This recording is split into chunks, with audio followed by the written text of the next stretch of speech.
beginning. Use this to lean on.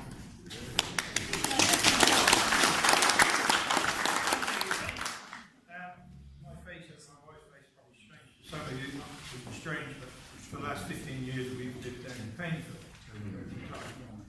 So, okay, we'll start with Woodlow. So, I've got some notes on there. I typed them up slowly because I'm not a fast reader. Maybe we can okay. The start of the Woodlow Association. Well, I can tell you quite categorically it was my wife's fault.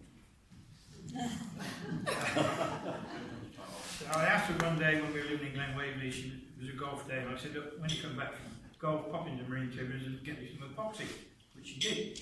While she was in there, I don't know whether it was Roland Johnson, the proprietor, we lost Roland last year, or his son Mike, but he gave Jan a flyer advertising the Ballarat Begonia Festival.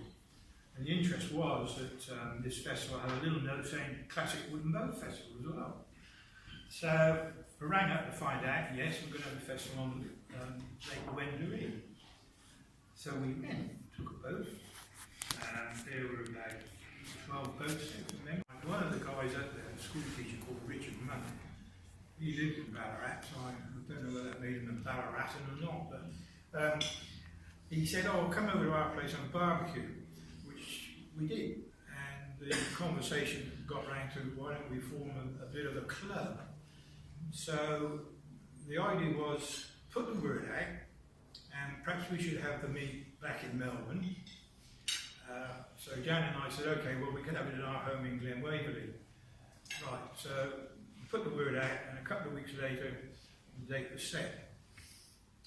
On the day in question, the night in question, over 20 people turned up. We didn't know many of them. I knew Alan and Shin at the time, because Alan and I had met when we were building our boats at the Footscray College at Tate. I met Tom Whitfield. Tom was there with his wife Carol. Graham Signorini was there, and I think I'd met Graham as well. Anyway, so we turned up, and it was one of those evenings, it was jocularity and laughter. I think that had something to do with the red wine. And it was Graham Signorini's fault, he kept topping up people's glasses. So we got to the stage where we kind of needed a defining moment. Otherwise we'd still been there now, we'd been chattering and drinking. Anyway, we had this defining moment because Alan Chin stood up. It doesn't sound like much, but he'd had a few. So Al, I have told this to you before, Al took his wallet out of his pocket, opened it, and he took out a rectangular piece of paper that said $10, dropped it on a coffee table. He said, if you all do that, we're financial. So we all made a lunge for his wallet. No, he said, take it out of your own wallet. So we thought, yes, this is committee material already. So we had $210. Another couple there, Bruce and Caroline McIntyre. He was a school teacher, an art teacher. He said, all right, he said, I've designed the logo. And that was where the Wooden Boat Association logo got. He said, I've designed it. And it quickly followed, we had a magazine called Watercraft, which was coming out, from memory, quarterly. So we would meet in our place, and someone had found a typewriter that could print sticky labels, names and addresses on. So we were really at market at the very early stage. We would get together and address all these watercrafts and send them out. And it was interesting, we had quite a few people joining us for interstate. And I've often thought back to that, how did they know? Because at that time there was really no vehicle, if you like, to advertise our club other than by word of mouth locally. Anyway, as a result of these people joining from interstate, we encouraged them to form their own wooden boat associations, and that happened. South Australia came on board first, about 6 months after we'd started. Tasmania came on board, New South Wales, Sydney, Queensland, Brisbane, but even up in Cairns. And I often think of those times because prior to then there was no real sort of conduit for our interest in traditional wooden boats. And wooden boat festivals hadn't really started. I think Hobart started in 1994. Anybody confirm? I think it was 1994. And the South Australian one started either a year before or a year afterwards. And of course these days we now got wooden boat shows, well really every year, and we've got them all over the place. So I like to think that the WBA in a small way contributed very, very well to that. So, the Begonia Festival itself. It was a good festival, and as I said, we had all these boats. Richard Monk was our first president, and he was the guy who lived in Ballarat and invited us to his home for the barbecue. So, that was how the club started.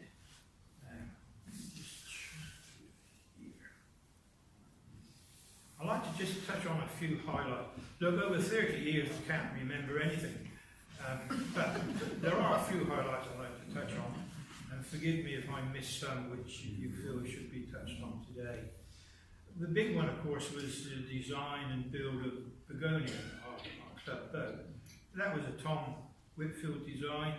Tom led the build predominantly in the Hollywood side, from memory. And I think for a club which started off with $210, the building of Begonia, I thought was really a great thing to do. Sometime later we built the Lindsay Simon, which is down there, that boat. The Lindsay Simon was a hull given to us by a lady at, I think, Albury. Her husband had passed away and obviously never finished it. She gave us the boat. It didn't get a very good start in our club, which is a bit sad. And then I put an ad in, we had another newsletter, we had another newsletter after the watercraft called Shaving. And I think Dave Bamford, he's not here today, but I thought that was a Dave Bamford idea. Anyway, so I put an ad in Shaving saying, look, where's the boat and we must get it finished. And the guy rang me and said he had it in a shed in Ferntree Gully, so I thought, well, now we know where it is. I know where it is. Now another phone call from a guy called John Freeman. I didn't know John at the time, and he said, new member, he said he'd be interested in working on the boat. Well, he happened to live in Baronia, which is next door to Ferntree Gully, so I organised for him to go over and have a look at the boat. He did that. I had a phone call back a couple of hours later, and he said, yeah, he said, get it in my workshop and I'll work on it. So we got into his workshop, and during the week he'd be working on it. I go over on Saturdays and give him a hand. Now, we only had one volunteer, but it was the right one, if I can say it. Turned out John was an antique cruiser restorer. And secondly, this really made me laugh, before CNC cutting machines for cutting out anything, cutting out boat kits these days, John was what I called a CNC machine. He used to cut out the boat kits for Blocky the boat builder, who used to be in Chapel Street, Paran. But he used a jigsaw. So he used to cut out mirror dinghies and outboard cadets, and canoes and all sorts of things. So what I'm saying is, he was the ideal guy to work on this boat. And so we got it built, and we got another boat within the club. The other boat, which is down near the canoe, we used to, a Wooden Boat Association got invited to the Stringy Bar Festival, which the Knox Shire would run every year. It was a craft festival. Yeah, I suppose they still got it. Down at Mount Eliza, a big property. I could imagine these days it's covered in houses. Anyway, I took the kits down on the trailer on the Friday of the long weekend, which is a cup weekend in November. I said, I'll be down Saturday and get you underway. So I went down on Saturday, and the plan was, and I hadn't given it much thought. They said, well, we've got over 500 scouts, and they're all going to work on these boats. I thought, blimey, how are you going to do this? So they said, right, well, we've got all the senior scouts, each one will come through with a group of about 10 boys and girls, I don't know what the age was, 8 years upwards, I don't know what Scouts ages are, early teens. So they would come through, and each group would work on one of the 5 canoes and do what was ever necessary. Well, you can imagine young kids are coming in and been told, oh, you're going to build a boat. Got all excited, because when they walked in, there was some funny shaped bits of plywood on the floor, the big heap of sticks. See? Anyway, they were all given disposable rubber gloves, because there was going to be a fair bit of glue, and we said, now put the gloves on, you've got to keep glue on your fingers. Of course, the boys were brilliant at this, weren't they? Couldn't stop them, they were blowing up these things and giving demonstration how to milk a 5-teated cow. Anyway, after the first hour, probably the 2 hours, and so we had 2 groups through, all 5, I'll call them canoes, they weren't quite there yet, but they were joined together in the middle around their frame, the back and the front was joined together, it sat on sort of horses. It looked like a boat. And when the next group came through and said, you're going to be building a boat, they could see, whereas before, you know, they couldn't. And it was quite an interesting change in these kids. They went from mucking around to getting deadly serious, and anyway, by the end of the weekend, they built all 5 canoes. And the Scouts came back to us a while later and said one of the best things they had ever done. And I thought, yeah, that was good. And that was sort of, through the Wooden Boat Association, we managed to reach all those kids and they learned a little bit about boat building. And I thought that was pretty good for our club. I just looked through my list here. I mentioned Begonia. Look, the sale days and meetings we used to have at the Pollywood side. Some of you may know there was a time when certain people were running boat building courses in Pollywood side. Richard Munt was one, Alan Chin was another, Bruce McConkie was another. That's a name you probably don't know. Bruce had a business at Bayswater called Boat Coast Pacific, and Marine Tools was sister company. Bruce moved up to Brisbane because he thought there was a much bigger market for epoxy, and it was. And so, but at the time he was running boat building schools as well in the Pollywood side. So well, we had things like the Werribee Day, Rye, much later, Gunn and Mary been on, and if you look at the pictures around here, the various visits over the years that the club's made to various parts of Victoria, including Painesville. We used to have the Painesville Messabout some years ago, and also down at, I mentioned in Painesville, an offshoot of the WBA was formed, known as the East Gippsland branch of the WBA. We have 2 gentlemen here, Graham and Bernard, and they were 2 of the instigators and very good contributors to the East Gippsland branch. Jackie and John Nicholson, I was hoping would come today, but they weren't able to.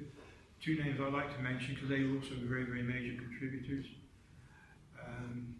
Okay, the club sort of disbanded down there a few years ago. As happens, we get older. Hobbies change, you could say. Lost a few people. And the money we had, the guys donated it to the first classic boat show held in Painesville, which was, well, the 3rd one's coming up next February, so by next February it would have been 6 years ago. And we were the major sponsor for that, for the simple reason the amount of money we gave the festival organisers, which was over $5,000.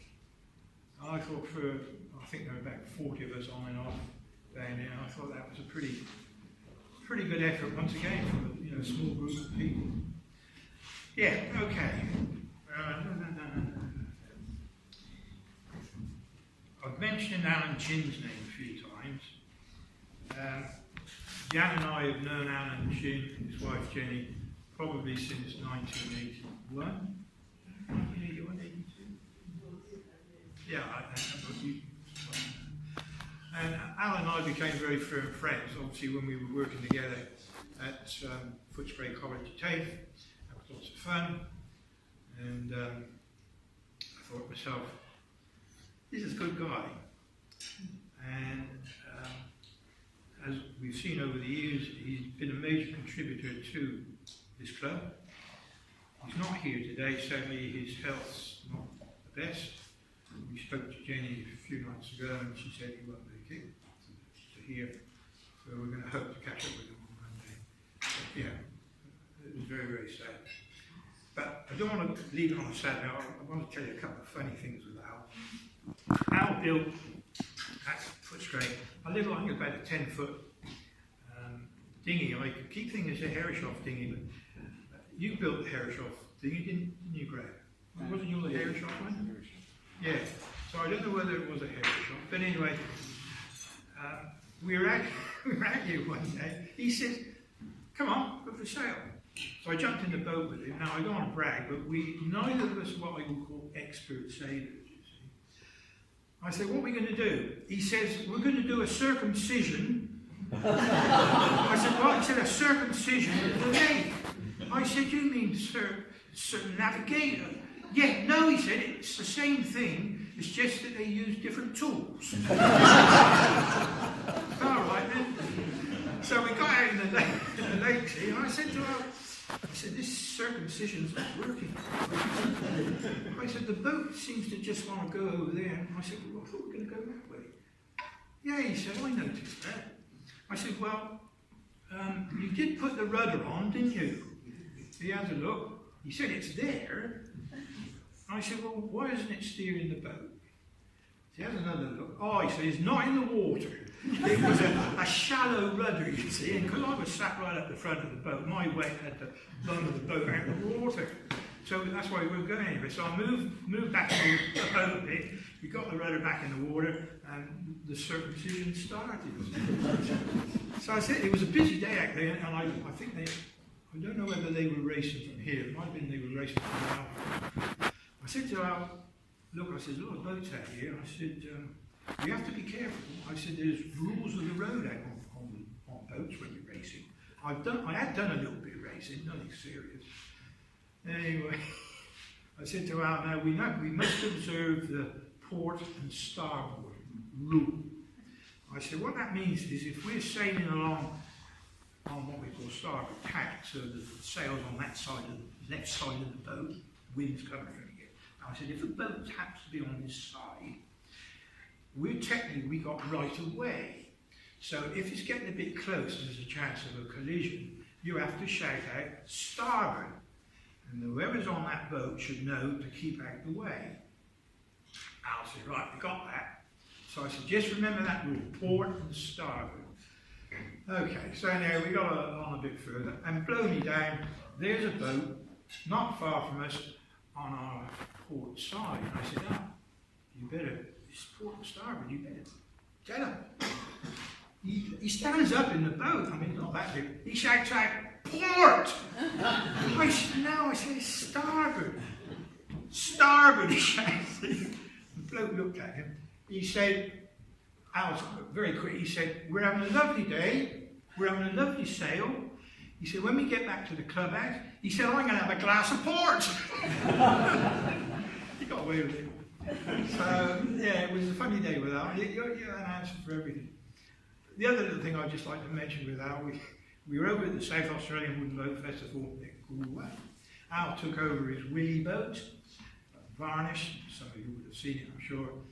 And we're out sailing there. Actually, I think the show was over. And we went out for a sail, there was quite a good breeze. And if you've ever seen the boat when it's rigged, a lovely big cream sail and a big black ibis logo on the sail, because that was the name of he called himself Ibis Boat. We're out this sail, and we were going downwind, we were really hammering along. And we passed the Galway Sailing Club going away from the wharf. And I thought, we've got to be careful here, because it's up a bit further, there's some sandbanks and sandy beach. Anyway, a boat was following us, a little motorboat. And I thought, he was only about 50 metres away, and I looked and I thought, that's Ian Outred on that boat. Now, that's a name some of you may or may not know. Ian Outred is actually a Melburnian who lives up in Scotland on Ireland, Ireland City, I think. Famous designer of all kinds of boats, particularly small boats. And Ian was over, and I had met him 2 nights earlier at the, we had a bit of booze up before the show started. And he was out here as a guest of the South Australian Wooden Boat Festival. And obviously he recognised the boat, see? So he's waving at us and sort of indicating the boat looks lovely. So we're looking at him saying, "Yeah, thank you very much." So he's over there boats going that way, we're going pretty fast. We had the centre board up, because you run it downwind, you do, well, we thought we did anyway. And we were really going fast. All of a sudden, bang, we hit the beach, went right up the beach, right out the water, and at that moment, a big puff of wind came in, hit the sail again, pushed the boat over, and we fell out on the sand. I said, Al, we just made history. I said, that's the first capsize of a boat on dry land. Yeah, that was Al. We had a lot of fun with Al. Yeah, that's Al. We're coming back to Al, someone else will be. There's one thing I would like to say. We've been going for 30 years. That's a pretty good record for a lot of clubs, amateur clubs in particular. One of the reasons I think is pretty obvious, over the 30 years, we've had some very dedicated committee members. And I think it would be, while we're here today celebrating these 30 years, that we put our hands together and to past and present committee members say, look, thank you very much. How about we give them a round of applause?